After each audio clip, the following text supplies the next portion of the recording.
জান্নাতি দল একটা, জাহান্নামী 72টা। জান্নাতি দল কোনটা? রাসূল বলে যে ওহীর উপর আমি প্রতিষ্ঠিত ওই দলের সদস্য হবা, সাহাবারা যার উপর প্রতিষ্ঠিত ওই দলের সদস্য হবা। আমার রাসূল মদিনার প্রেসিডেন্ট হইয়া 10 বছর কোরআন দিয়া দেশ চালাইছে। আবু বকর, ওমর, ওসমান, আলী কাররামাল্লাহু ওয়াজহাহুম রিদওয়ানাল্লাহু আলাইহিম, তারা 30 বছর কোরআন দিয়ে দেশ চালাইছে। এই হলো রাসূলুল্লাহর দল। 54 বছরের বাংলাদেশ কোরআন দিয়ে একদিনও চলে নাই। তোমরা আল্লাহর সামনে চেহারা নিয়ে কেমনে দাঁড়াবে?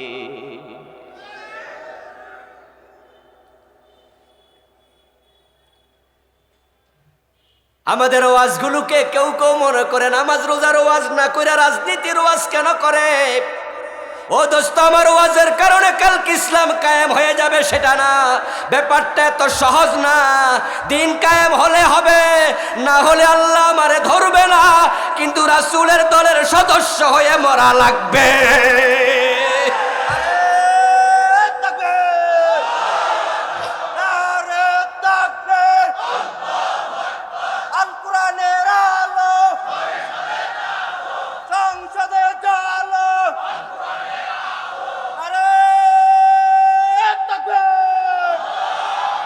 আপনাদের কাছে আমার প্রশ্ন, আমি বলেছি নবীজির ইসলাম চলমান, এটা সমুদ্রের পানির মতো, এটাকে বাদ দিয়ে কেউ থামাতে পারবে না। পানির মাঝখানে বাদ দিলে পানি যেমন বাদ ভেঙ্গে চলে যায়। গত 15 বছর তারা চেয়েছিল ইসলামী আন্দোলনগুলোকে থামাতে, যারা থামাতে চেয়েছে তারাই দেশ থেকে পালিয়ে দিল্লিতে চলে গিয়েছে। ইসলামী আন্দোলন, নবীজির ইসলামকে কেউ থামাতে পারবে না, এটা চলমান। উদাহরণ দিয়েছি, নবীজির জোহরের নামাজের ফরজ কয় রাকাত? আমাদের কয় রাকাত? উনার মাগরিবের ফরজ 3 রাকাত, আমাদের কয় রাকাত? উনার রমাদানের রোজা, আমাদের রমাদানের রোজা পার্থক্য হয়েছে। তো নবী যেই কোরআন দিয়ে দেশ চালিয়েছে, সাহাবী যে কোরআন দিয়ে দেশ চালিয়েছে, ওই কোরআন বাংলাদেশে আছে না নাই? নবীর কোরআন দিয়ে হাদিস দিয়ে দেশ চালাতে চায় এমন কিছু ইসলামী দলও আছে না নাই? তো তুমি তার ভিতরে কেন ঢুকলে না?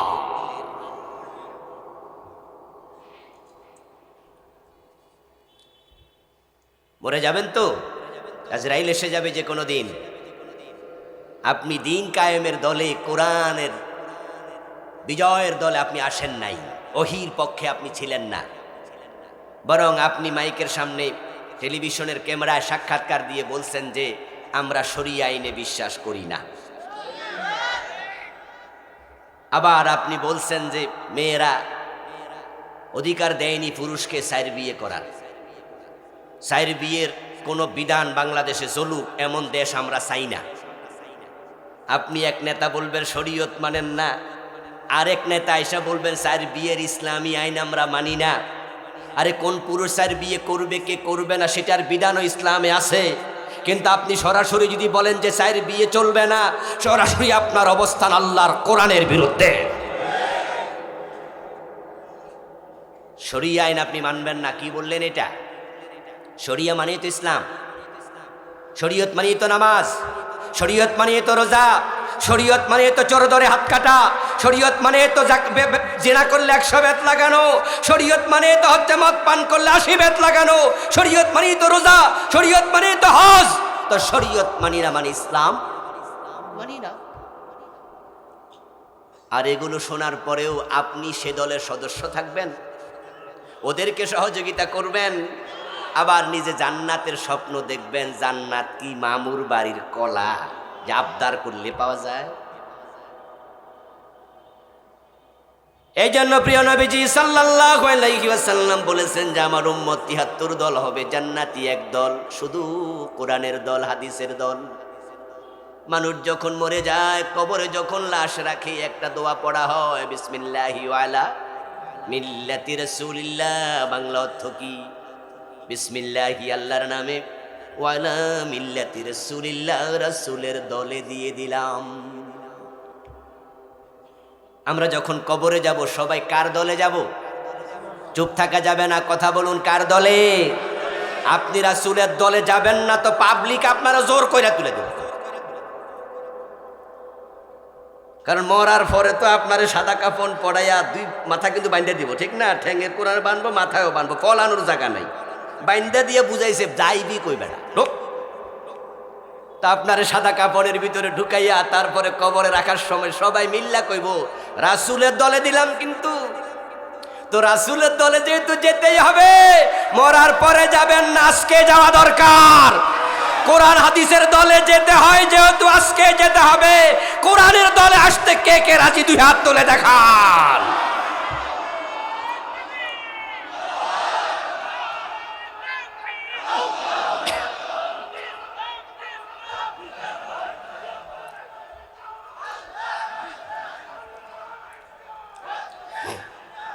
আমার প্রিয় ভাইয়েরা, আমরা কোরআন এবং হাদিসের দলের কথা বলেছি। কোরআন এবং হাদিস কি বাংলাদেশি কোনো রাজনৈতিক দলের কিতাব?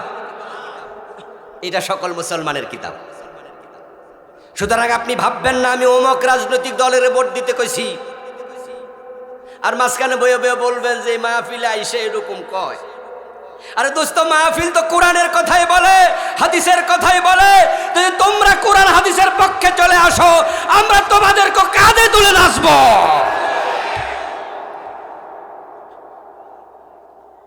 কিন্তু তোমরা বলবে আমরা শরিয়া আইন মানি না, তাহলে আমরা তোমাদের সাথে থাকি কেমনে? আমার প্রিয় ভাই, তওবা করো, ঈমান নবায়ন করো।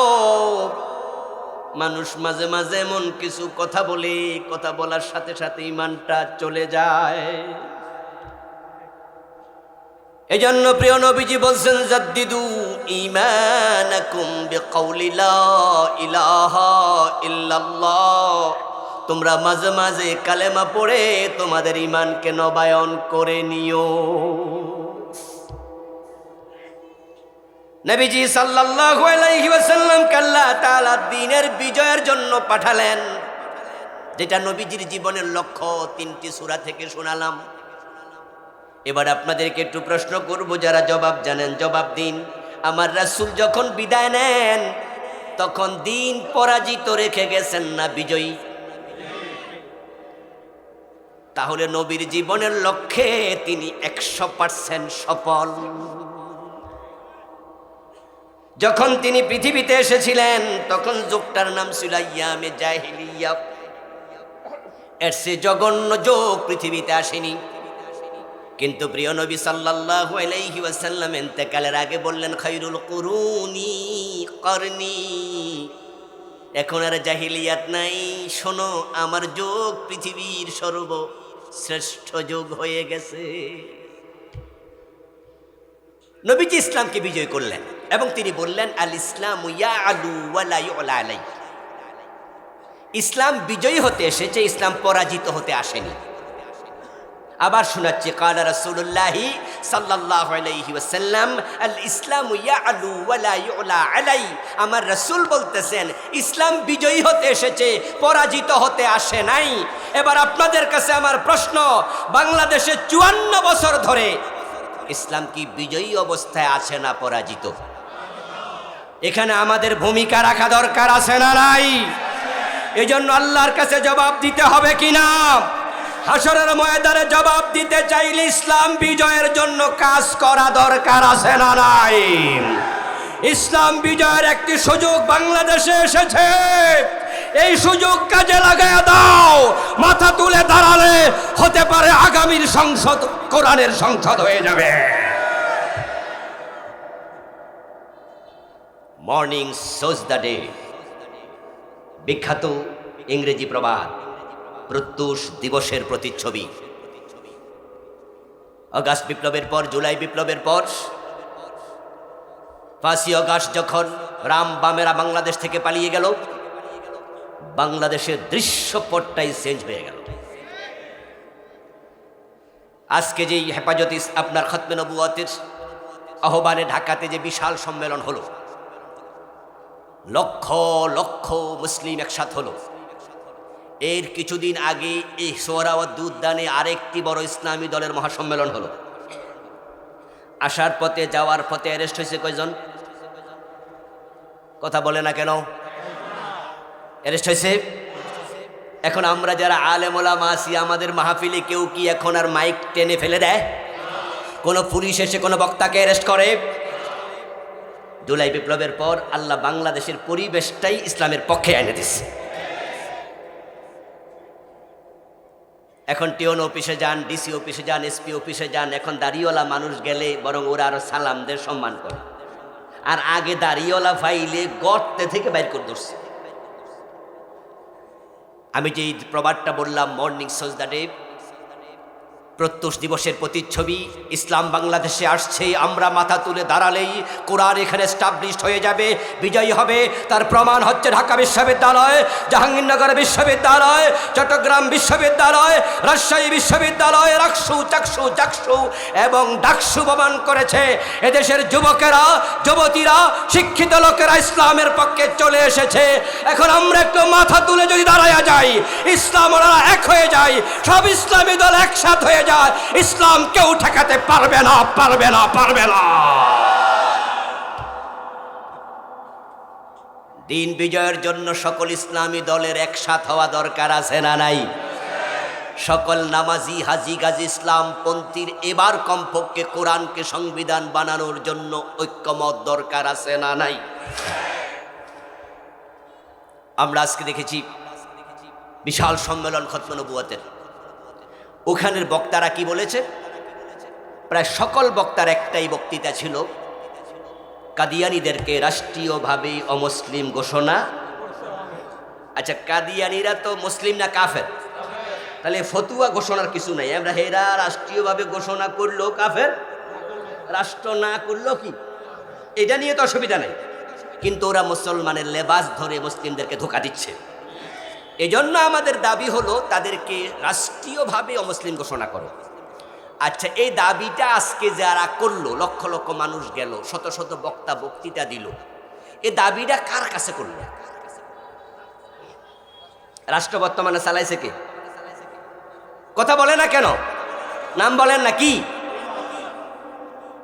উনি কিন্তু মোহাম্মদ ইউনূস, দুই নবীর নাম উনার একসাথে আছে নাকি? নাকি নামের আগে শুরুতে কি আর শেষ দিকে কি, মানে দুই নবীর নাম একা লইয়া বয়ে রয়েছে। কিন্তু আপনাদের কাছে আমার প্রশ্ন, আসলে কি উনি কাদিয়ানীদেরকে কাফের ঘোষণা করবে? দোস্ত, তাল গাছের কাছে বেল চেও না, পুরুষ গরুর কাছে বালতি নিয়ে দুধ দহন করতে যেও না। পুরুষ গরুর কাছে দুধের জন্য বালতি নিয়ে দেখার একটা লাভ আসেনি? এই 54 বছরের সরকারগুলো কাদিয়ানীকে কাফের ঘোষণা করেনি। গত 15-17 বছর আওয়ামী লীগ ঘোষণা করেনি। এর আগে বিএনপি সরকার ছিল, তারাও কাদিয়ানীকে কাফের ঘোষণা করেনি। ইউনূস মিয়াও করবে না। তাল গাছের কাছে বেল ছায়া লাভ হবে না। আমি তো বলি, যে কলম দিয়ে কাদিয়ানীদেরকে কাফের ঘোষণা করা হবে, ওই কলমটার মালিক তোমরা হয়ে যাও। ইসলামী সরকার আসলে ঘোষণা আমরা নিজেরা করে দেব।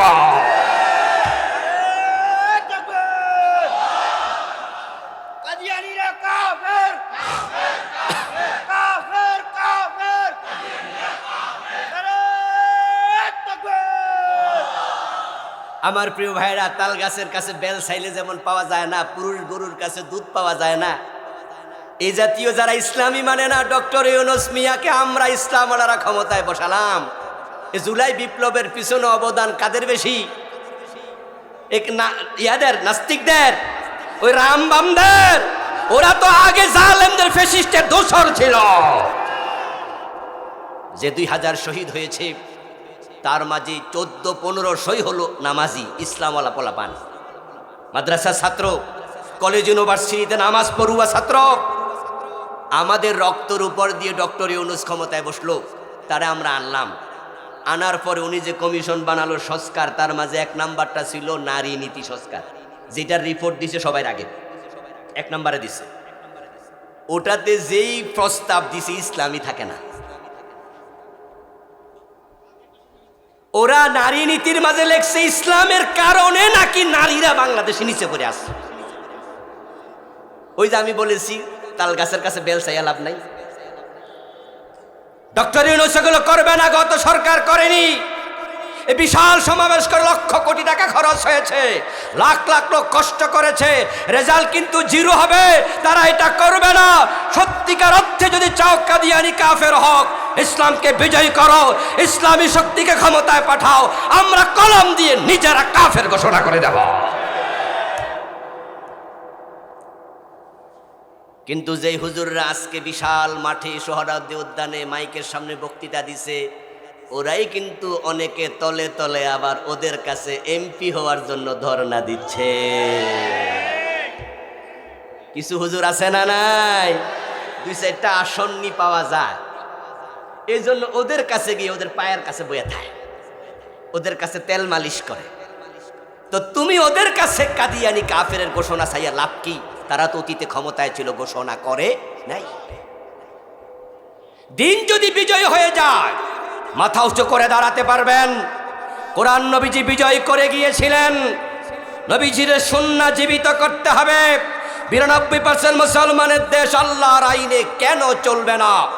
আচ্ছা, কোরআন যদি সংবিধান হয়, কোরআন যদি বাংলাদেশে বিজয়ী হয়, কোনো লস আছে?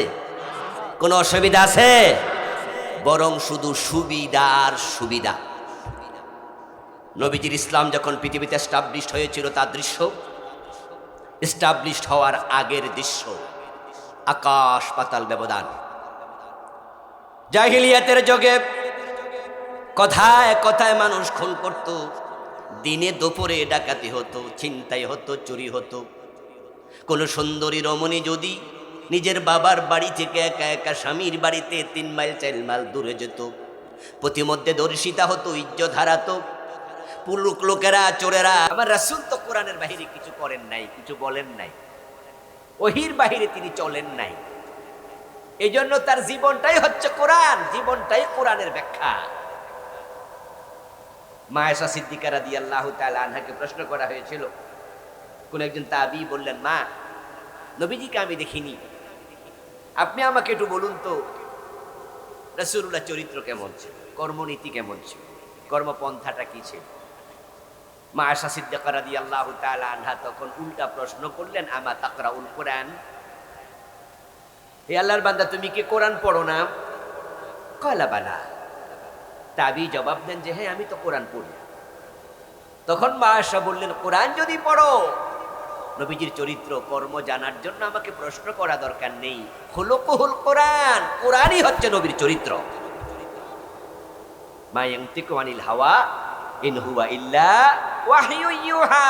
নবী ওহীর বাহিরে কথা বলতেন না, কোরআনের বাহিরে চলতেন না। এবার আপনাদেরকে আমি জিজ্ঞাসা করব, কোরআন হাদিস ফলো করা আমাদের জন্য নফল না ফরজ? জীবনটাই হবে কোরআন দিয়ে, সোজা কথা। কোরআনে যাহা নফল, আমাদের জন্য তা নফল। হাদিসে যাহা ফরজ, কোরআনে যাহা ফরজ, আমাদের জন্য সেটাও ফরজ।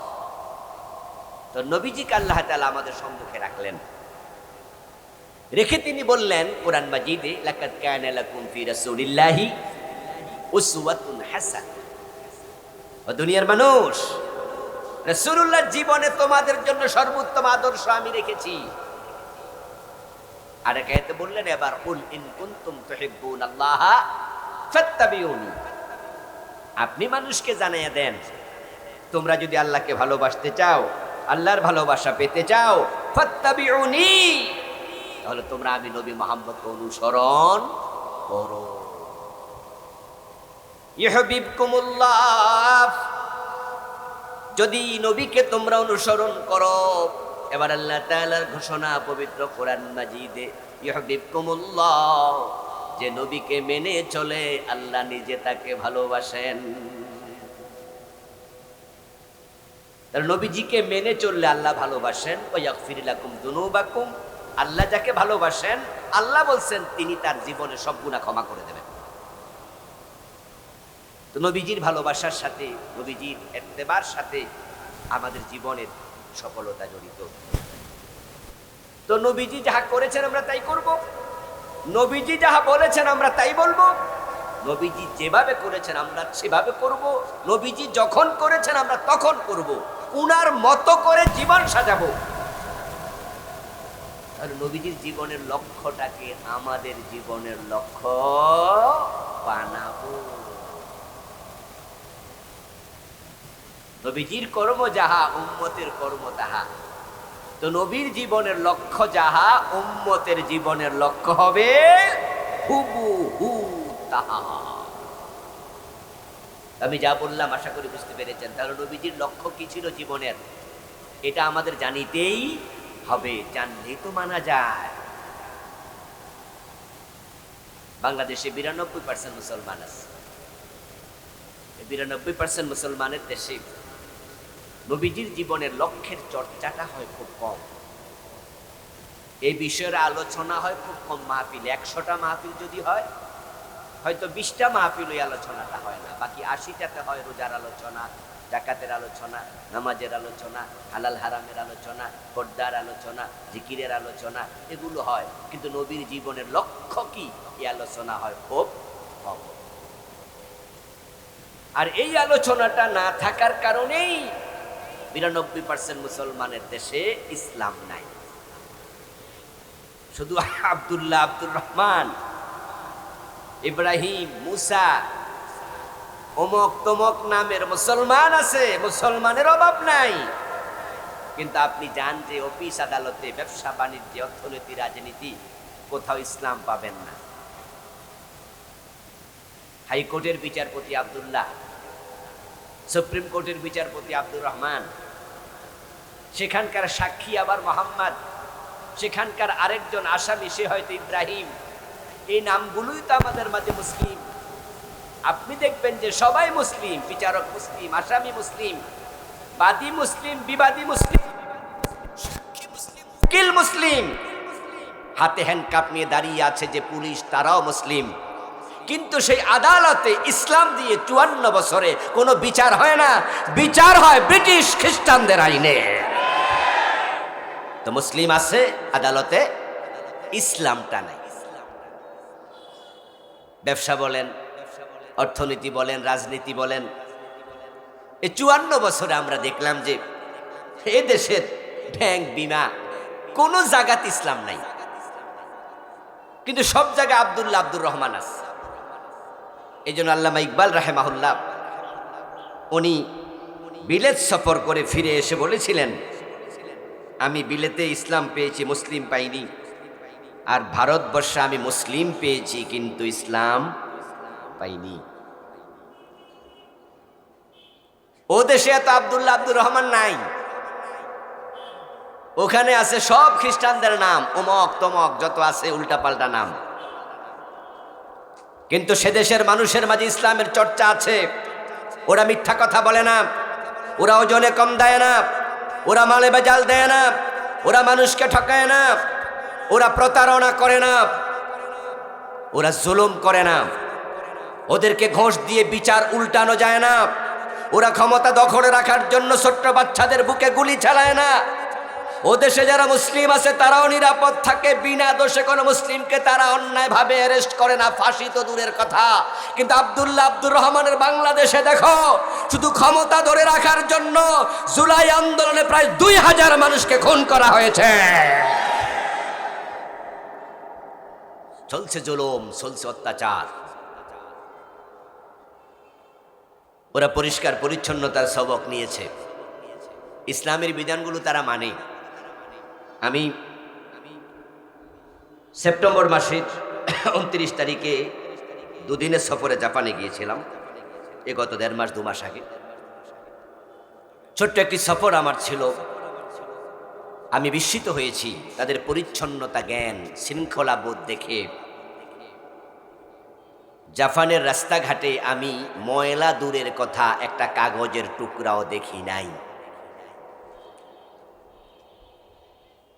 অথচ ইসলাম আমাদেরকে শিখিয়েছে আত-তাহারাতু শাতরুল ঈমান, পরিচ্ছন্নতা, পবিত্রতা ঈমানের অংশ। আমরা ঘুম থেকে উঠলে ইসলাম আমাদের শিখিয়েছে, তুমি ঘুম থেকে উঠেছো ফজরের সময়, দায়িত্ব হলো ফার্স্টলি নামাজ পড়ো। আর নামাজ পড়তে হলে তোমাকে আগে পবিত্রতা অর্জন করতে হবে। ইযা কুমতুম ইলাস সালাতি ফাগসিলু উজুহাকুম ওয়া আইদিয়াকুম ইলাল মারাফিক। ইসলাম কত সুন্দর করে আমাদের শিখায়। তুমি এবার ওযু করে নাও। ওযু করার জন্য তোমার মশকে পানি রেখেছ, এখন মশকের ভিতরে হাতটা তুমি ঢুকিয়ে দিও না। নবীজি বললেন, তুমি জানো না আইনা বাতাত ইয়াদাক, রাতের বেলায় তুমি যখন ঘুমিয়েছো তখন তোমার দুই হাত কোথায় ছিল? হতে পারে চুলকানোর জন্য তোমার দেহের এমন কোন জায়গায় হাত গেছে যেখানে ময়লা লেগে গেছে। এখন তোমার মশকের ভিতরে, তোমার মগের ভিতরে, জগের ভিতরে হাত ঢুকাইলে পুরা পানিটা নষ্ট হয়ে যাবে। তাই তুমি আগে সেখান থেকে কিছু পানি দিয়ে হাত ধুয়ে তারপরে প্রয়োজনে এবার মশকের ভিতরে হাত দিয়ে মুখ দাও। আমার রাসূল যেখানে পবিত্রতা খুঁটিয়ে খুঁটিয়ে আমাদেরকে শিখাইছে, এখন দেখেন এই পবিত্রতা, পরিচ্ছন্নতা, নাজাফাত, ক্লিননেস, এগুলো ইহুদি খ্রিস্টানরা নিয়া তাদের শহর পরিচ্ছন্ন, কোনো ময়লা নাই। আর আমরা ৯২% মুসলমান, আমাদের শহরের অবস্থা এমন, রাস্তার মাঝখানেও কেউ কেউ প্রস্রাব করতে চায়, সুযোগ ফেলে রাস্তার মাঝখানে প্রস্রাব করে দিয়েছিল। ময়লা তো ফেলবেই। এই জন্য আল্লামা ইকবাল রাহিমাহুল্লাহ বলছিলেন যে আমি বিলেতে ইসলাম পেয়েছি কিন্তু মুসলিম পাইনি, এখানে মুসলিম পাচ্ছি কিন্তু ইসলাম নাই। এই ৯২% মুসলমানের দেশে ইসলাম কেন নাই? যে সমস্ত কারণগুলো আছে তার মাঝে প্রথম কারণ, তারা নবীজির জীবনের লক্ষ্যটা নিজের জীবনের লক্ষ্যকে বানায় নাই। নবীজির জীবনের লক্ষ্যটা কি ছিল? আল্লাহ তাআলা বলেন, হুয়াল্লাযী আরসালা রাসূলাহু বিল হুদা ওয়া দীনিল হক, তিনি আল্লাহ যিনি তার রাসূলকে দুনিয়ায় প্রেরণ করেছেন বিল হুদা, হুদা মানে কোরআন।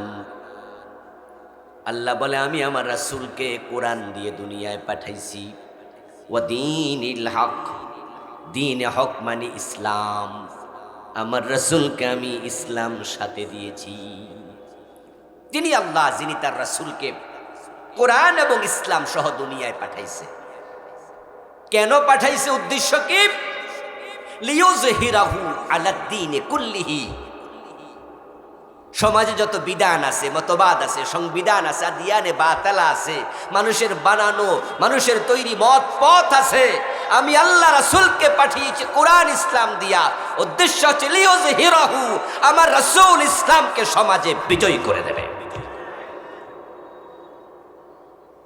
লিইজহারিদ-দীন আলাদ-দীনি কুল্লিহি, লিইয়ুযহিরাহু আলাদ-দীনি কুল্লিহি। আল্লাহ তাআলা বলছেন, আমি ৩টি আয়াতে ৩টি সূরাতে একই শব্দ ৩ বার, আমি নবী পাঠাইছি, আমার রাসূলকে পাঠাইছি, তিনি সমাজে দেশে এ কোরআন এ ইসলামের বিজয় করবেন। আমি আপনাদের কাছে একটু জানতে চাইব, ওয়াজ কিছু সাথে নিয়ে বাড়ি যায়েন, তাহলে ওয়াজ কাজে আসবে। কথা বললে কথা মনের দিকে গেঁথে যায়। আওয়াজ করে একটু বলুন তো, নবীর জীবনের লক্ষ্য ছিল দ্বীনের বিজয়। আমার সাথে বলুন, নবীর জীবনের লক্ষ্য কি? সবাই বলুন, লক্ষ্য কি? কথাটা আমার না, আল্লাহর। এবার আমরা যারা তার অনুসারী আছি, উম্মত আছি, আমাদের জীবনের লক্ষ্য আল্লাহর দ্বীনের বিজয়কে নির্ধারণ করে আগানো দরকার আছে না নাই? এখন নবী মুহাম্মদ সাল্লাল্লাহু আলাইহি ওয়াসাল্লামকে আপনি মানলেন না, উনার জীবনের লক্ষ্য যেহেতু দ্বীনের বিজয় ছিল, আপনি সেটা করলেন না, তাহলে আপনার নবীর অনুসারী একথা দাবি করার কোনো সুযোগ আপনার আর রইলই না। নবীজি হলেন ইঞ্জিনের মতো, ট্রেন গাড়ির ইঞ্জিনের মতো। ট্রেন গাড়ির ইঞ্জিন থাকে সামনে, তার পিছনে থাকে ডাব্বাগুলো, বগিগুলো, 10টা 20টা 25টা, কম বেশি আরো থাকবে। যে কয়টা বগি ইঞ্জিনের সাথে অ্যাটাচড হয়ে গেল, এখন ট্রেন যাবে যেখানে, বগি যাবে সেখানে। কিন্তু যদি কোনো বগি ইঞ্জিন থেকে আলাদা হয়ে যায়, ট্রেন ঠিকই চলে যায়, বগি যাওয়ার সুযোগ আর নেই। নবীজিকে আল্লাহ তাআলা আমাদের সামনে দাঁড় করালেন, ইঞ্জিনকে যেমন সামনে দেয়া হয়, দিয়ে এবার বললেন যে তোমাদের জন্য নবীর জীবনকে করেছি উত্তম আদর্শ। আরেক আয়াতে বললেন যে আল্লাহকে ভালোবাসতে চাইলে ফাত্তাবিউনি, আমাকে অনুসরণ করো। এখন যেই মানুষগুলো নিজের জীবনের লক্ষ্যকে নবীর জীবনের লক্ষ্যের সাথে মিলিয়ে নবী যাহা করেছেন তা করার জন্য পাগল পারা হয়ে যাবে, সিদ্ধান্ত নেবে দিনের বিজয় হওয়ার আগে আমি থামবো না, ওই মানুষগুলো নবীর সাথে জান্নাতে চলে যাবে। আল্লাহর জান্নাত পাওয়ার জন্য নবীকে অনুসরণ করতেই হবে। জান্নাতে যাইতে চাইবেন কিন্তু নবীজিকে মানতে চাইবেন না, চাইলে জান্নাত মিলে না।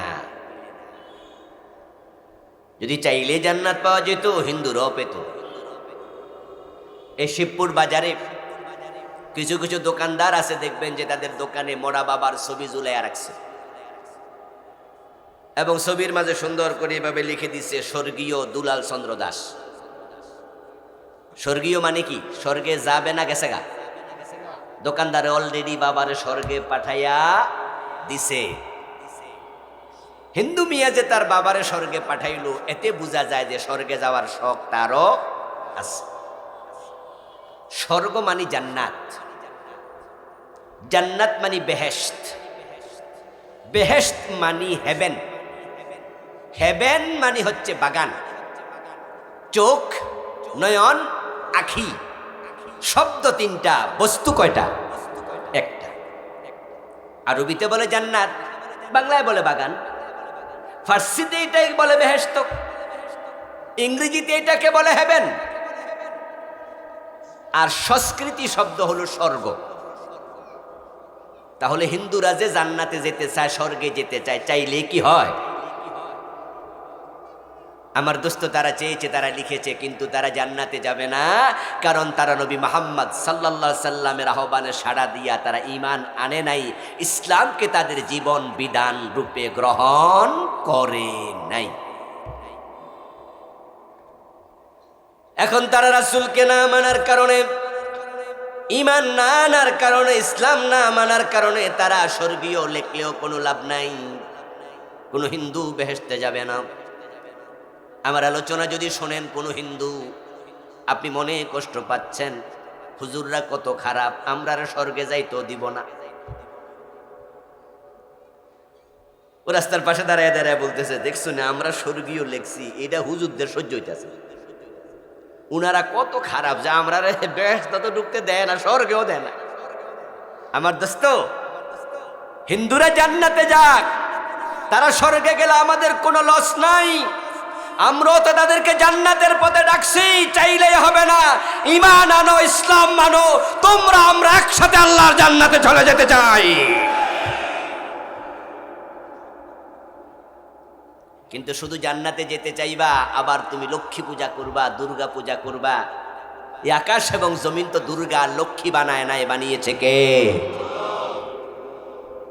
দোস্ত, এ মাটির মূর্তির নয়, মাটির মূর্তির পূজা নয়, ইবাদত নয়, অর্চনা নয়। মাথাটা মাটির মূর্তির কাছে নত করো না, মাটির মালিকের কাছে মাথা ঝুঁকিয়ে দাও। মাটির মালিকের ইবাদত করো। চেয়েছিল হিন্দু ভাই স্বর্গে যেতে, কিন্তু কোরআনের বক্তব্য, মাইয়ু শিরিক বিল্লাহি ফাকাদ হারামাল্লাহু আলাইহিল জান্নাহ। আল্লাহ তাআলা বলেন, যে ব্যক্তি শিরক করে আল্লাহ তার জন্য জান্নাত হারাম বানায়া দেয়। তো আমার সামনে আপনারা যারা আছেন, এবার তারা একটু জবাব দেন, আমরা সবাই জান্নাতে যেতে চাই কিনা? সবাই জান্নাতে যেতে চান? চাইলে যাওয়া যাবে না। নবীজি বলছেন, মান আহাব্বা সুন্নতি ফাকাদ আহাব্বানি ওয়া মান আহাব্বানি কানা মাই ফিল জান্নাহ। যে ব্যক্তি আমার সুন্নাহকে ভালোবাসে, আমাকে ফলো করে, আমাকে ভালোবাসে, আমার সুন্নাহকে ভালোবাসে, মান আহাব্বা সুন্নতি, যে আমার সুন্নাহকে ভালোবাসে, ফাকাদ আহাব্বানি, সে আমাকে ভালোবাসে। ওয়া মান আহাব্বানি কানা মাই ফিল জান্নাহ, আর যে সুন্নাহকে ভালোবাসার মাধ্যমে আমার ভালোবাসার প্রমাণ দেবে, সে জান্নাতে আমার সাথে ঢুকবে। তাহলে নবীজি আমাদের হলে তার সুন্নাহকে ফলো করিতেই হয়। কিন্তু আজকের এই সমাজে নবীজির আদর্শ ফলো করে এমন লোকের সংখ্যা বেশি না কম? এই জন্য বর্তমান সমাজে জান্নাতি মানুষের সংখ্যাও কম। নবীজি ভবিষ্যৎবাণী করেছেন যে আমার উম্মতগুলো চিরেই ৭৩ দলে বিভক্ত হবে, তার মাঝে আমার উম্মতের ৭২ দল জাহান্নামে ঢুকবে। নবীজির উম্মত থেকে বলা হয়েছে তাফতারিকু উম্মতি আলা ৭৩ মিল্লাহ কুল্লুহুম ফিন্নারি ইল্লা ওয়াহিদা। নবীজি ভবিষ্যৎবাণী করছেন যে আমার উম্মত ৭৩ দল হবে, ৭২ দল জাহান্নামে যাবে। তাহলে জান্নাতে যাবে মাত্র কয় দল? তাহলে সংখ্যায় বেশি না কম? মাত্র একদল মানুষ জান্নাতি। কোন একজন সাহাবী দাঁড়িয়ে গেলেন, কিলা ইয়া রাসূলুল্লাহি ওয়া মাহি। ওই সাহাবী দাঁড়াইয়া প্রশ্ন করলেন, হে আল্লাহর রাসূল, ওই জান্নাতি দল কোনটি? সেই দল আমি চিনতে চাই, সেই দল আমি করতে চাই, আমি সেই দলের সমর্থক কর্মী হতে চাই। ওয়া মাহি ইয়া রাসূলুল্লাহ, রাসূল জান্নাতি দল কোনটা? আমি জান্নাতি দলে ঢুকতে চাই। নবীজির ইসলাম চলমান, এটা কখনো থামিনি, কিয়ামত পর্যন্ত থামবে না, চলতে থাকবে। আর যখন থেমে যাবে তখন দুনিয়া থাকবে না, কিয়ামত হয়ে যাবে। আমার রাসূলের ইসলাম, জোহরের নামাজ ৪ রাকাত ছিল ফরজ, এখনো ৪ রাকাত আছে, কিয়ামত পর্যন্ত ৪ রাকাত থাকবে। আমার রাসূলের ইসলামে মাগরিবের ফরজ ৩ রাকাত ছিল, কখনো এটা কমেনি, বাড়েনি, ভবিষ্যতেও কমবে না, বাড়বে না, এটা থাকবে। আমার রাসূলের ইসলামে রমজানের রোজা ফরজ ছিল, এটা ছিল, থাকবে।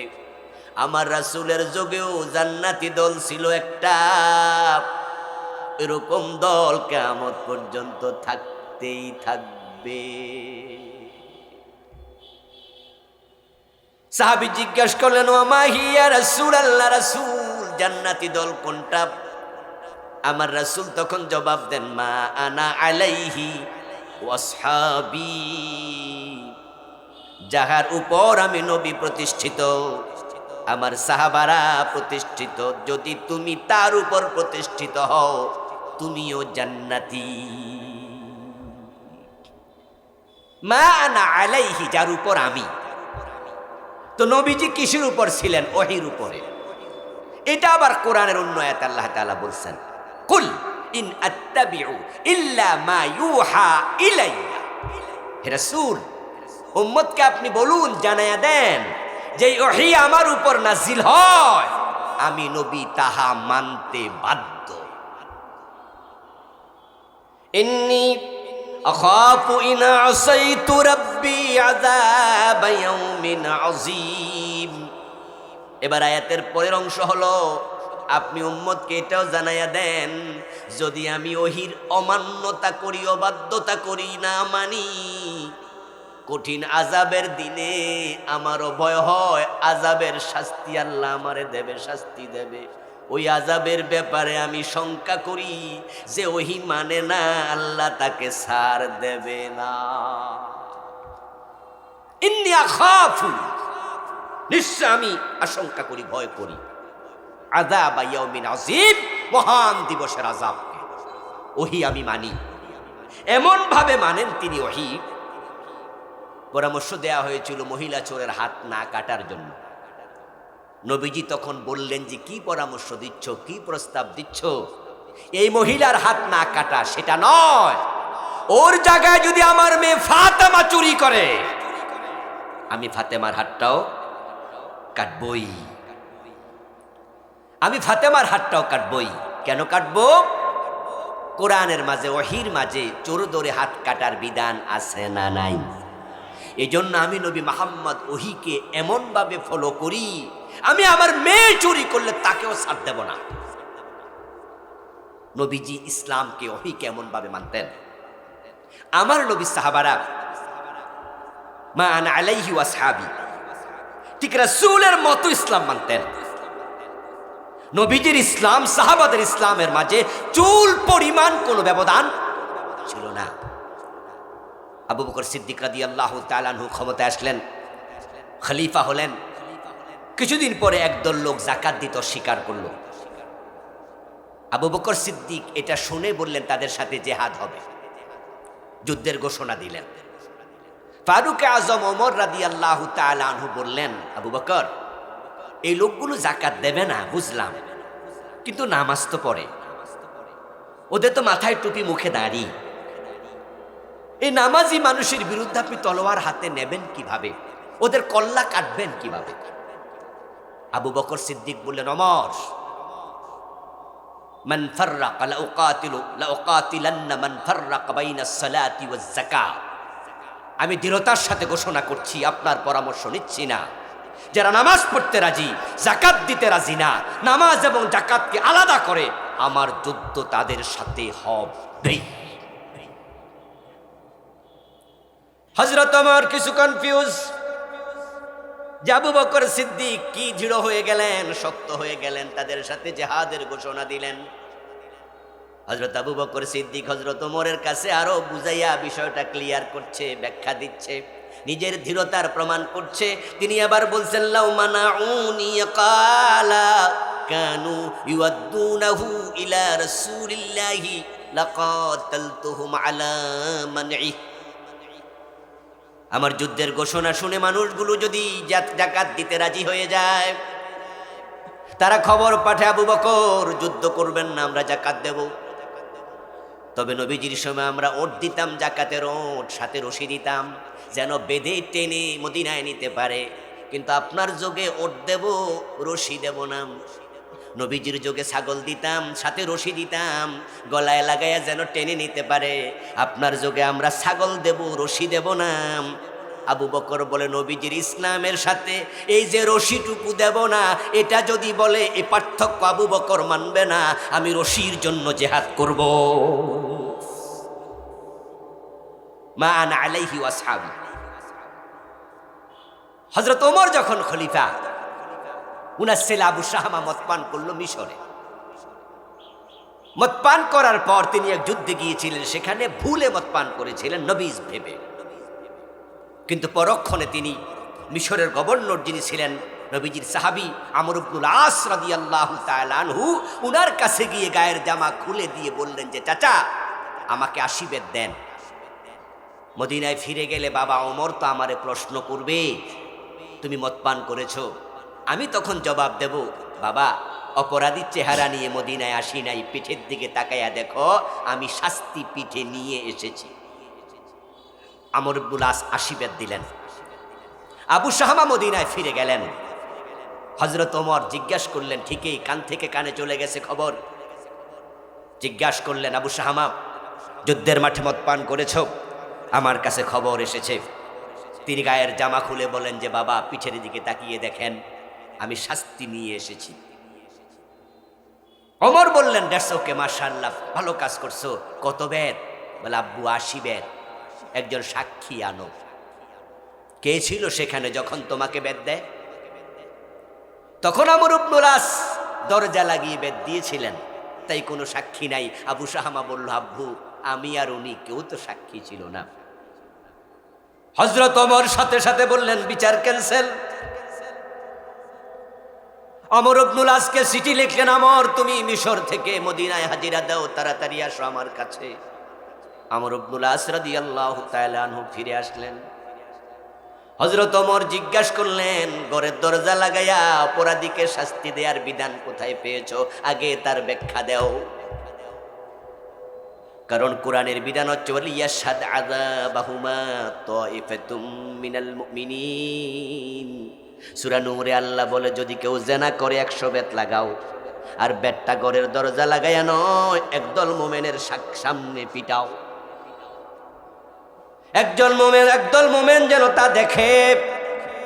ইসলামের সাইকোলজি হলো, যারা অপরাধী তারা শাস্তি পেয়ে নিবৃত্ত হবে, আর অন্যরা শাস্তি দেখে ভয়ে আর অপরাধ করবে না। একসাথে 2 গ্রুপ ভালো হয়ে যাক। ও আমর ইবনুল আস, দরজা লাগাইলা, এটা কোথায় পেয়েছো আগে সেটা বলো। আমর ইবনুল আস রাদিয়াল্লাহু তাআলা আনহু বলেন, আল্লাহর কসম আমিরুল মুমিনিন, আমি যত অপরাধীকে শাস্তি দিয়েছি আমার জীবনে, কাউকে ঘরের দরজা বন্ধ করে শাস্তি দেই নাই। আপনার ছেলেকে যখন দৌড়া দেওয়ার জন্য হাতে চাবুক নিয়েছি, তখন আপনার এই চেহারা আমার মানস পটে ভেসে উঠেছে। আপনি ওমর আপনার ছেলেকে মানুষের সামনে পিটালে আপনার ইজ্জতে আঘাত লাগতে পারে, আপনার পার্সোনালিটিতে লাগবে। আপনি বড় ব্যক্তিত্ব সম্পন্ন মানুষ, তাই আপনার ছেলের মানুষের সামনে পিটাই নাই, তবে আল্লাহর কসম আমি ৭৯টা দেই নাই, ৮০টাই দিছি। হযরত ওমর তখন বলেন, শোনো আমর ইবনুল আস, অপরাধীর কোনো পিতৃ পরিচয় থাকে না। তুমি রাসূলের বিচারের সিস্টেমের মাঝে হেরফের করেছো, তাই তোমার বিচার বাতিল, আবার ৮০ বেত দিতে হবে। মানা আলাইহি ওয়াসহাবির ব্যাখ্যা বোঝো মুসলমান। জান্নাতি দল একটা, জাহান্নামী ৭২টা। জান্নাতি দল কোনটা? রাসূল বলে যে ওহীর উপর আমি প্রতিষ্ঠিত, ওই দলের সদস্য হবা। সাহাবারা যার উপর প্রতিষ্ঠিত, ওই দলের সদস্য হবা। আমার রাসূল মদিনার প্রেসিডেন্ট হইয়া 10 বছর কোরআন দিয়া দেশ চালাইছে। আবু বকর, ওমর, ওসমান, আলী কাররামাল্লাহু ওয়াজহাহুম রিদওয়ানাল্লাহু আলাইহিম, তারা 30 বছর কোরআন দিয়ে দেশ চালাইছে। এই হলো রাসূলুল্লাহর দল। 54 বছরের বাংলাদেশ কোরআন দিয়ে একদিনও চলে নাই। তোমরা আল্লাহর সামনে চেহারা নিয়ে কেমনে দাঁড়াবে?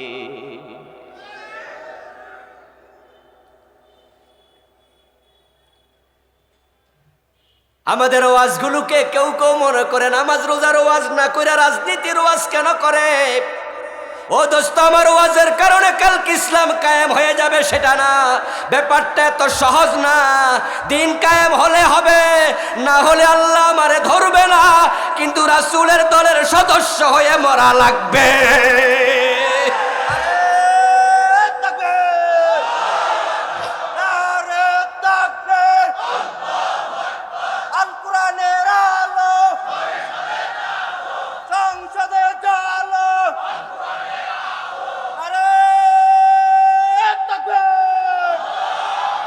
আপনাদের কাছে আমার প্রশ্ন, আমি বলেছি নবীজির ইসলাম চলমান,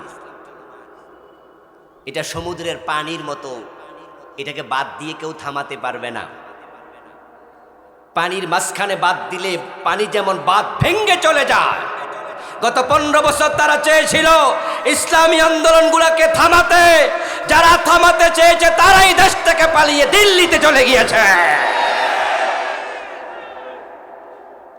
ইসলামী আন্দোলন, নবীজির ইসলামকে কেউ থামাতে পারবে না, এটা চলমান। উদাহরণ দিয়েছি, নবীজির জোহরের নামাজের ফরজ কয় রাকাত? আমাদের কয় রাকাত? উনার মাগরিবের ফরজ 3 রাকাত, আমাদের কয় রাকাত? উনার রমাদানের রোজা, আমাদের রমাদানের রোজা পার্থক্য হয়েছে।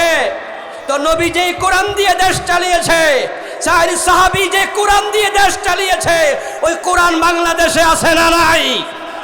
নবীর কোরআন দিয়ে হাদিস দিয়ে দেশ চালাতে চায় এমন কিছু ইসলামী দলও আছে না নাই?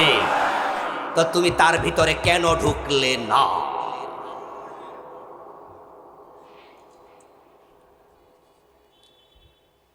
মরে যাবেন তো, আজরাইল এসে যাবে যে কোনো দিন। আপনি দিন কায়েমের দলে, কোরআনের বিজয়ের দলে আপনি আসেন নাই, ওহীর পক্ষে আপনি ছিলেন না, বরং আপনি মাইকের সামনে টেলিভিশনের ক্যামেরায় সাক্ষাৎকার দিয়ে বলছেন যে আমরা শরিয়া আইনে বিশ্বাস করি না। আবার আপনি বলছেন যে মেয়েরা অধিকার দেয়নি পুরুষকে 4 বিয়ে করার। 4 বিয়ের কোনো বিধান বাংলাদেশে চলুক এমন দেশ আমরা চাই না। আপনি এক নেতা বলবেন শরীয়ত মানেন না, আরেক নেতা এসে বলবেন 4 বিয়ের ইসলামী আইন আমরা মানি না। আরে কোন পুরুষ 4 বিয়ে করবে কে করবে না সেটার বিধানও ইসলামে আছে, কিন্তু আপনি সরাসরি যদি বলেন যে 4 বিয়ে চলবে না, সরাসরি আপনার অবস্থান আল্লাহর কোরআনের বিরুদ্ধে। শরিয়া আইন আপনি মানবেন না, কি বললেন এটা? শরিয়া মানে তো ইসলাম, শরীয়ত মানে তো নামাজ, শরীয়ত মানে তো রোজা, শরীয়ত মানে তো চোর ধরে হাত কাটা, শরীয়ত মানে তো জিনা করলে 100 বেত লাগানো, শরীয়ত মানে তো হচ্ছে মদ পান করলে 80 বেত লাগানো, শরীয়ত মানে তো রোজা, শরীয়ত মানে তো হজ। তো শরীয়ত মানি না মানে ইসলাম মানি না। আর এগুলো শোনার পরেও আপনি সে দলের সদস্য থাকবেন, ওদেরকে সহযোগিতা করবেন, আবার নিজে জান্নাতের স্বপ্ন দেখবেন। জান্নাত কি মামুর বাড়ির কলা যে আবদার করলে পাওয়া যায়? এই জন্য প্রিয় নবীজি সাল্লাল্লাহু আলাইহি ওয়াসাল্লাম বলেছেন যে আমার উম্মত ৭৩ দল হবে, জান্নাতি এক দল, শুধু কোরআনের দল, হাদিসের দল। মানুষ যখন মরে যায়, কবরে যখন লাশ রাখে, একটা দোয়া পড়া হয়, বিসমিল্লাহি ওয়ালা মিল্লাতি রাসূলিল্লাহ। বাংলা অর্থ কি? বিসমিল্লাহি আল্লাহর নামে, ওয়ালা মিল্লাতি রাসূলিল্লাহ, রাসূলের দলে দিয়ে দিলাম। আমরা যখন কবরে যাব সবাই কার দলে যাব? চুপ থাকা যাবে না, কথা বলুন, কার দলে? আপনি রাসূলের দলে যাবেন না তো পাবলিক আপনারা জোর কইরা তুলে দেবে।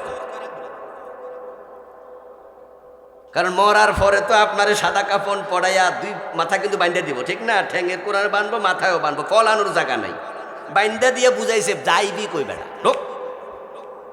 তা আপনারে সাদা কাপড়ের ভিতরে ঢুকাইয়া তারপরে কবরে রাখার সময় সবাই মিল্লা কইব রাসূলের দলে দিলাম। কিন্তু তো রাসূলের দলে যেহেতু যেতেই হবে, মরার পরে যাবেন না, আজকে যাওয়া দরকার। কোরআন হাদিসের দলে যেতে হয়, যেহেতু আজকে যেতে হবে।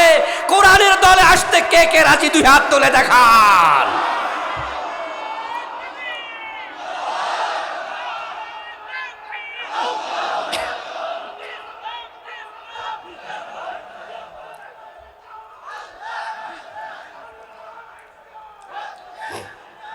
আমার প্রিয় ভাইয়েরা, আমরা কোরআন এবং হাদিসের দলের কথা বলেছি।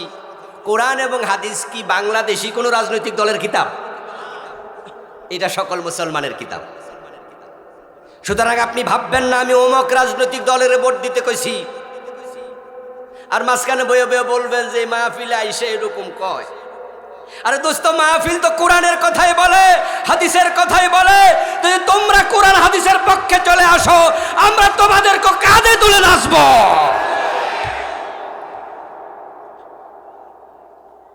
কিন্তু তোমরা বলবে আমরা শরিয়া আইন মানি না, তাহলে আমরা তোমাদের সাথে থাকি কেমনে?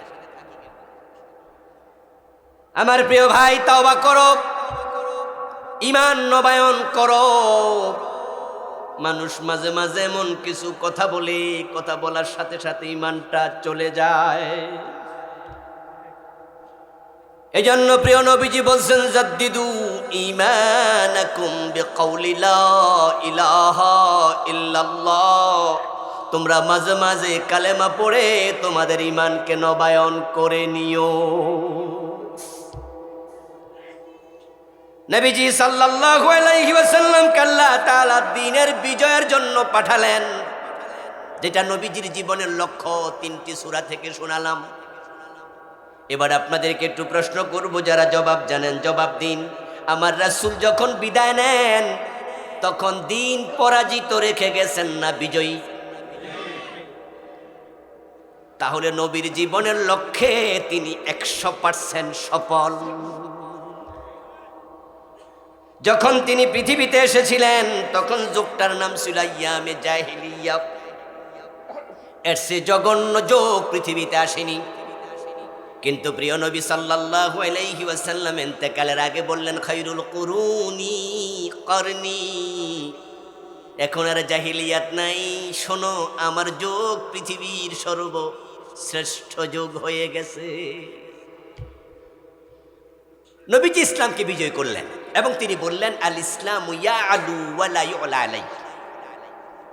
ইসলাম বিজয়ী হতে এসেছে, ইসলাম পরাজিত হতে আসেনি। আবার শোনাচ্ছি, কালা রাসূলুল্লাহি সাল্লাল্লাহু আলাইহি ওয়াসাল্লাম আল ইসলামু ইয়ালু ওয়া লা ইউলা আলাই।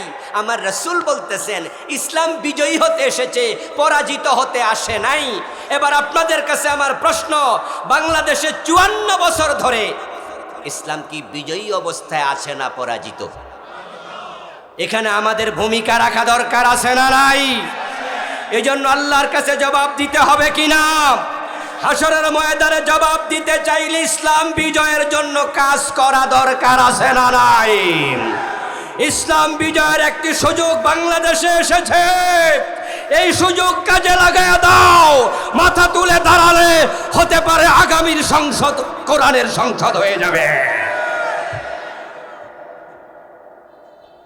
মর্নিং সোজ দ্য ডে, বিখ্যাত ইংরেজি প্রবাদ, প্রত্যুষ দিবসের প্রতিচ্ছবি।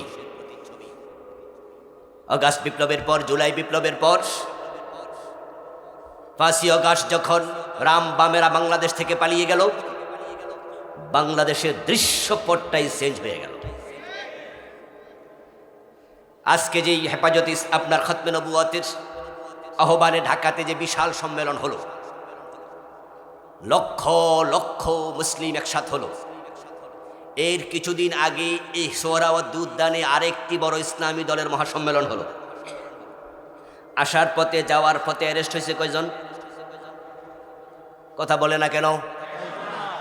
অ্যারেস্ট হয়েছে।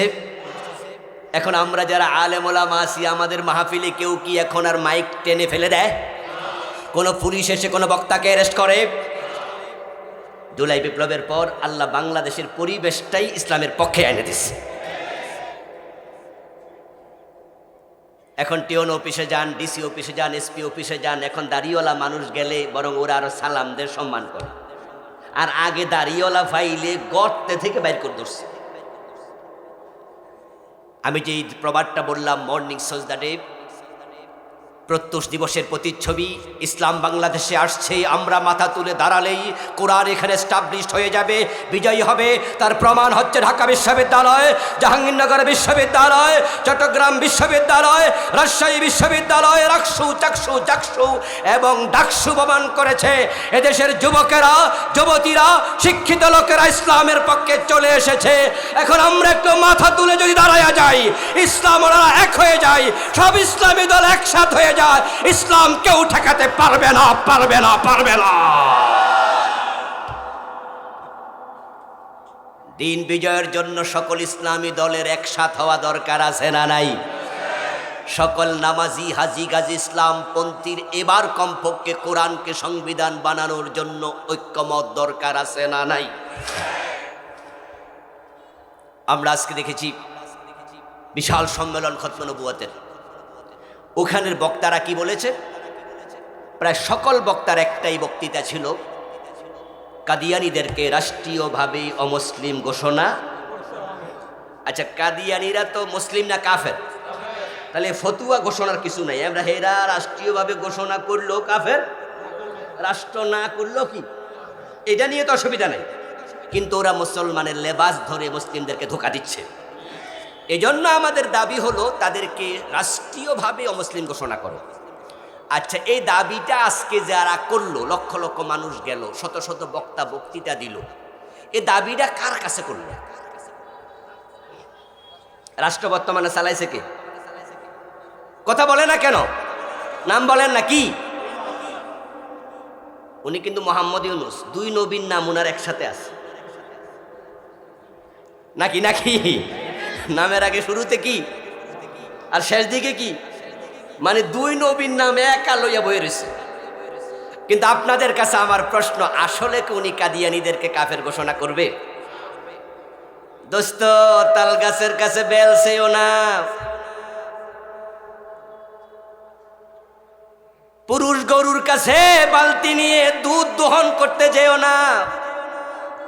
পুরুষ গরুর কাছে দুধের জন্য বালতি নিয়ে দেখার একটা লাভ আসেনি।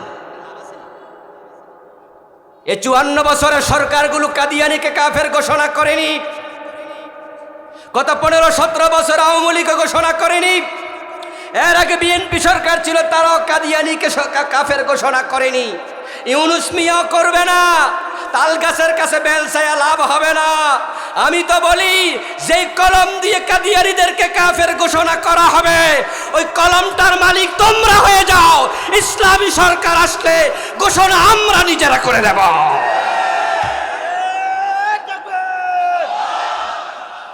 কাদিয়ানীরা কাফের, কাফের, কাফের, কাফের।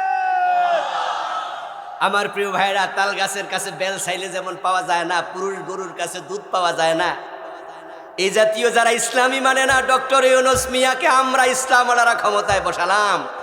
এই জুলাই বিপ্লবের পিছনে অবদান কাদের বেশি? ইয়াদের, নাস্তিকদের, ওই রামবামদের। ওরা তো আগে জালেমদের, ফ্যাসিস্টের দোসর ছিল।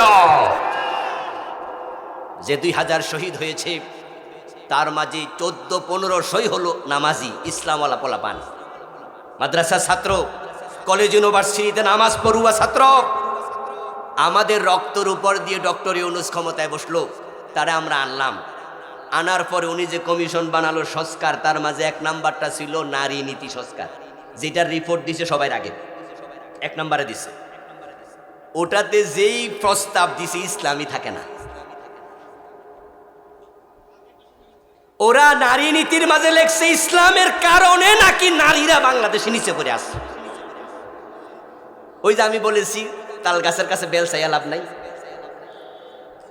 ডক্টর ইউনূস এগুলো করবে না, গত সরকার করেনি। এই বিশাল সমাবেশ করে লক্ষ কোটি টাকা খরচ হয়েছে, লাখ লাখ লোক কষ্ট করেছে, রেজাল্ট কিন্তু 0 হবে। তারা এটা করবে না। সত্যিকার অর্থে যদি চাও কাদিয়ানি কাফের হক, ইসলামকে বিজয় করো, ইসলামী শক্তিকে ক্ষমতায় পাঠাও, আমরা কলম দিয়ে নিজেরা কাফের ঘোষণা করে দেব।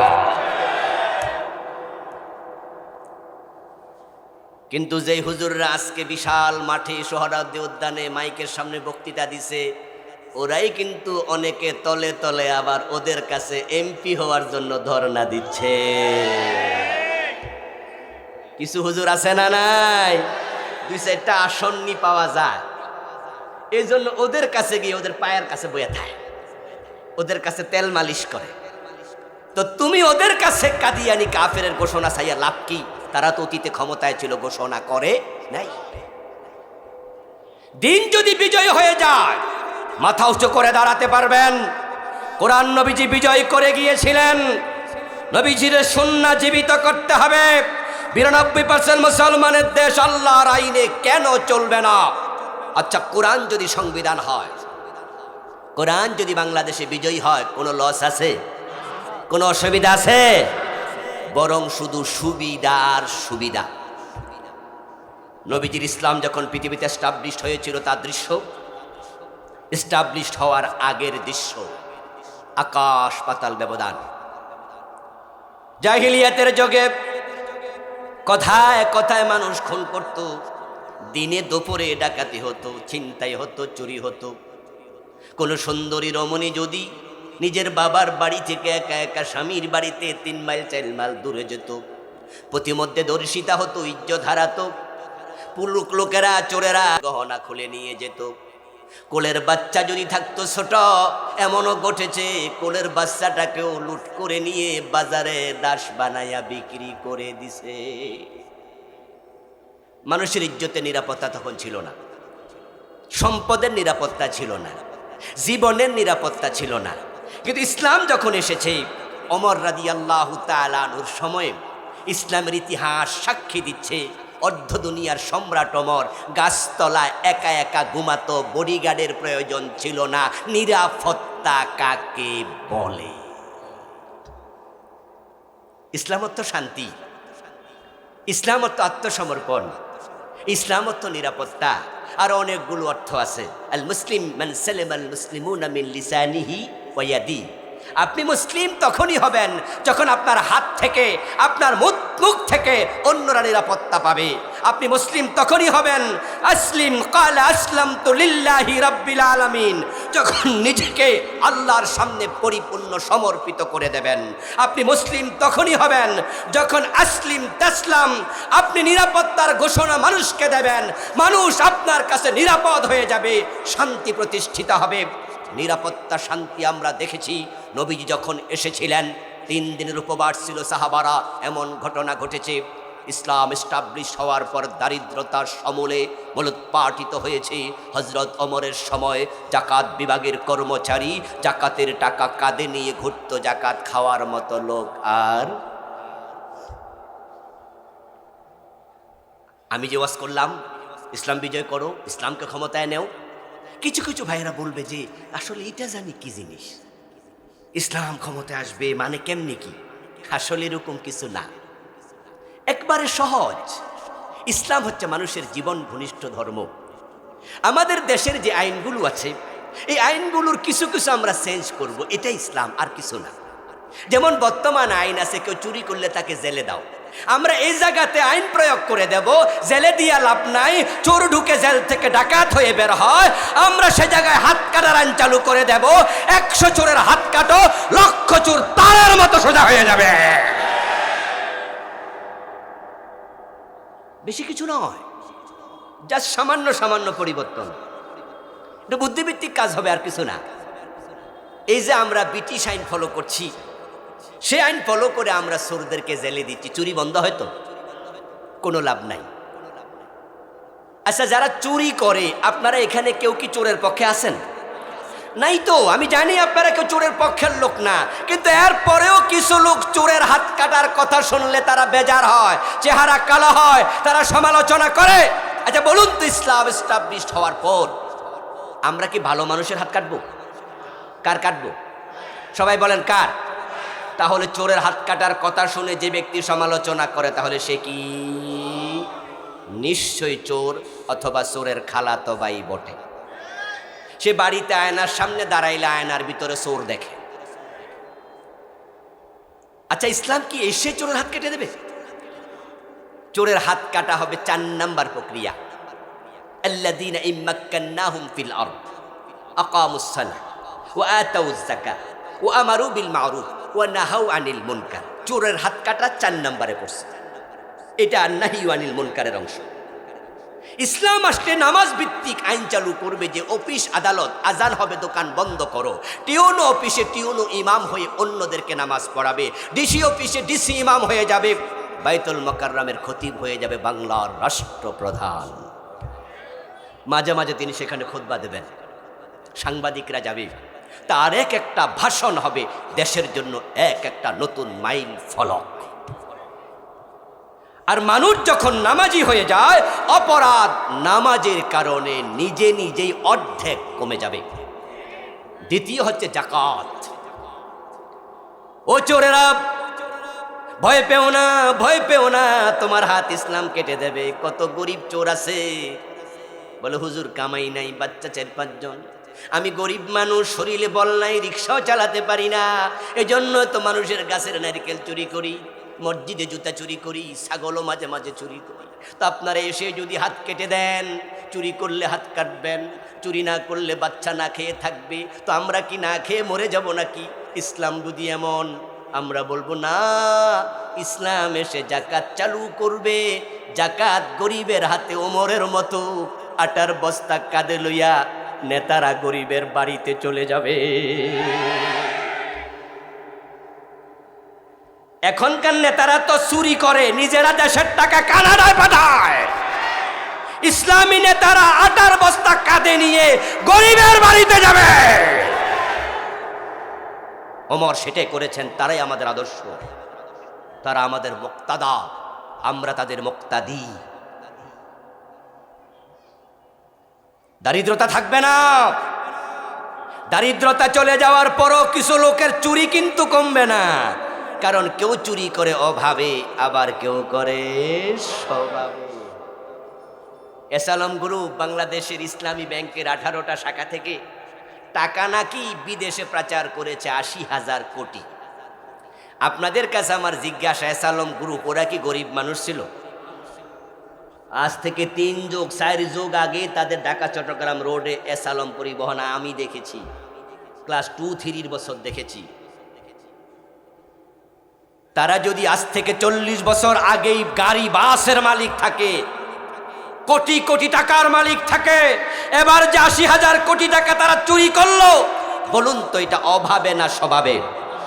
যারা কানাডায় বেগম পাড়া বানিয়েছে, এই দেশের আমলা, এই দেশের কিছু এমপি, কিছু মন্ত্রী, ওরা অভাবে না স্বভাবে? যাদের অভাব, যারা চুরি করে স্বভাবে দেশের টাকা মারে, আওয়াজ দিয়ে বলুন তাদের হাত কাটার আইন বানানো দরকার আছে না নাই? ইসলাম আসলে সেটাই হবে। এখন তো ব্রিটিশ আইনে আমরা জেলে দেই, আমি অবাক হই, কি একটা বাজে আইন। আচ্ছা, চোর কি ভালো মানুষটা খারাপ মানুষ? যারা চুপ করে আছেন তারাও বলেন না, চোর ভালো মানুষটা খারাপ মানুষ? ওকে যে আপনি 6 মাসে জেল দিলেন, বেটা ভাত খাওয়ার টাকা দিছে তো মাগনা খাওয়ালেন কেন? ও তো খারাপ মানুষ। ওরে যে আপনি 3 বেলা খাওয়াইলেন জেলে রাইখা 6 মাস, সে তো 1 টাকা দেবে না। তাকে বিদ্যুতের বিল দিলেন, বিদ্যুৎ আলো দিলেন, পানি ব্যবহার করতে দিলেন, থাকার রুম দিলেন, সে কি ভাড়া দিছে? বিদ্যুতের বিল দিছে? তার পিছনে সরকারের টাকা খরচ হয় নাই? ধরেন যদি প্রতি মাসে একজন জেলের কয়েদির পিছনে খরচ হয় 10,000 টাকা, তাহলে চোরটার পিছনে 1 বছরে খরচ হবে 1,20,000 টাকা, নাকি? 6 মাসে 60,000 টাকা সরকারি টাকা চোরের পিছনে খরচ করবে কেন? সরকার টাকা পেল কোথায়? উত্তর, আমার টাকা আপনার টাকা, ভ্যাট আর ট্যাক্স। এই মোবাইলে আপনি 100 টাকা যদি ভরেন, সাথে সাথে 15 টাকা ভ্যাট কেটে নেয়। একটা বিস্কিট কিনে খাবেন, ওটাও 15% ভ্যাট। 10 লাখ টাকা ইনকাম দেখাবেন, প্রতি লাখে 15,000 টাকা ট্যাক্স। তাহলে আমরা যারা একটু পয়সাওয়ালা মানুষ আছি, আমাদের 100 টাকায় 30 টাকা কিন্তু নাই। ভ্যাটে 15, ট্যাক্সে 15। সরকারকে আমরা 30 টাকা দিলাম চোরকে খাওয়ানোর জন্য, এটা তো হতে পারে না। চোরের পিছনে কোনো খরচ নাই। ইসলাম বলে ধরে হাত কেটে দাও, 1 টাকা খরচ হবে না। হাত কাটা চোর দেখে অন্য চোরেরা সোজা হয়ে যাবে, চুরিয়ে থাকবে না।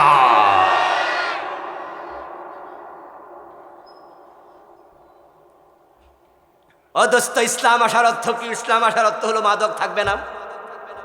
আচ্ছা, আমার সামনে মদের পক্ষে কে কয়জন আছেন? কেউ চান তার ছেলে মদ খাক, কেউ চান তার ভাই মদ পান করুক, কিন্তু বাংলাদেশে মাদক আছে না নাই? 54টা বছর চলে গেল, মাদক কেন বন্ধ হয় না? যেই পরিবারে একটা ছেলে মাদক সেবী আছে, ওই পরিবারটাকে ছেলেটা মিনি জাহান্নাম বানাইয়া দেয়। আহারে, অশান্তি কাকে বলে ওই মা বাবা বোঝে। 54টা বছর এই সরকারগুলো মাদক বন্ধের জন্য কার্যকরী কোনো পদক্ষেপ নেয় নাই। তারা শুধু ফাঁকা বুলি দিয়েছে, মাইকের সামনে এসে বলেছে মাদকের ব্যাপারে আমরা 0 টলারেন্স। ফাও কথা। বরং তারা মাদকের বিরুদ্ধে যে অফিসটা বানাইছে, সেই অফিসের নাম দিছে মাদক নিয়ন্ত্রণ অধিদপ্তর। আপনারা যারা বোঝেন তারা জবাব দেবেন। আমার দাবি, চুপ থাকবেন না। আমরা মাদক নিয়ন্ত্রণ চাই না নির্মূল চাই? যারা জবাব দেন নাই তারাও দেন, আমরা কি নিয়ন্ত্রণ চাই না নির্মূল চাই? এই 54 বছরে নির্মূলের কোনো অধিদপ্তর বানাইছে? হ্যাঁ, গাড়ি যখন 100 মাইল গতিতে চলে, আমরা ড্রাইভারকে ধমক দিয়ে বলি, ড্রাইভার সাহেব একটু নিয়ন্ত্রণে চালান। নিয়ন্ত্রণ মানে কি স্টার্ট বন্ধ করে দিয়ে বইয়া থাকেন? আমরা বুঝাই যে 60 আর 70-এ চালান। তো যারা নিয়ন্ত্রণ অধিদপ্তর বানাইছে, ওরা আলটিমেট বুঝাইছে কিছু কিছু চালান। এই জন্য তারা মদের লাইসেন্স দেয়। হোটেল শেরাটন বলেন, রেডিসন বলেন, সোনারগাঁ বলেন, 5 স্টার হোটেলগুলোতে ধনীর দুলালেরা তারা মদ খায়, বারে নাচে, মেয়ে নিয়ে আড্ডা দেয়। পুলিশ ধরতে যায় না। গরিবের ছেলে মাদক সেবন করলে থানায় নিয়ে যায়, ঠেঙ্গাইয়া থানা থেকে জেলে দিয়ে দেয়। এক দেশে 2 রকম আইন দিয়ে মদ বন্ধ হবে না। ইসলামকে ক্ষমতায় দিয়ে দাও, 80 বেদের আইন চালু হয়ে যায়। ওমরের মতো ঘোষণা করে দেওয়া হবে, প্রধানমন্ত্রীর ছেলে মদ খেলে তাকেও ছাড়া হবে না। 80 বেদের দৃশ্য টেলিভিশনে দেখানো হবে, ফেসবুকে আপলোড করা হবে, পত্রিকার হেডলাইন করা হবে। ওই বেত্রাঘাতের ছবি দেখে মাদকখোরেরা তারের মতো সোজা হয়ে যাবে।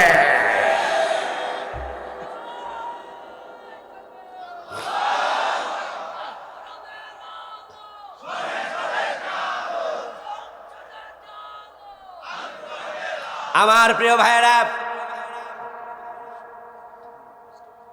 এই দেশের দারিদ্রতা আমরা অল্প কয়দিনে শেষ করতে, দূর করতে পারবো না।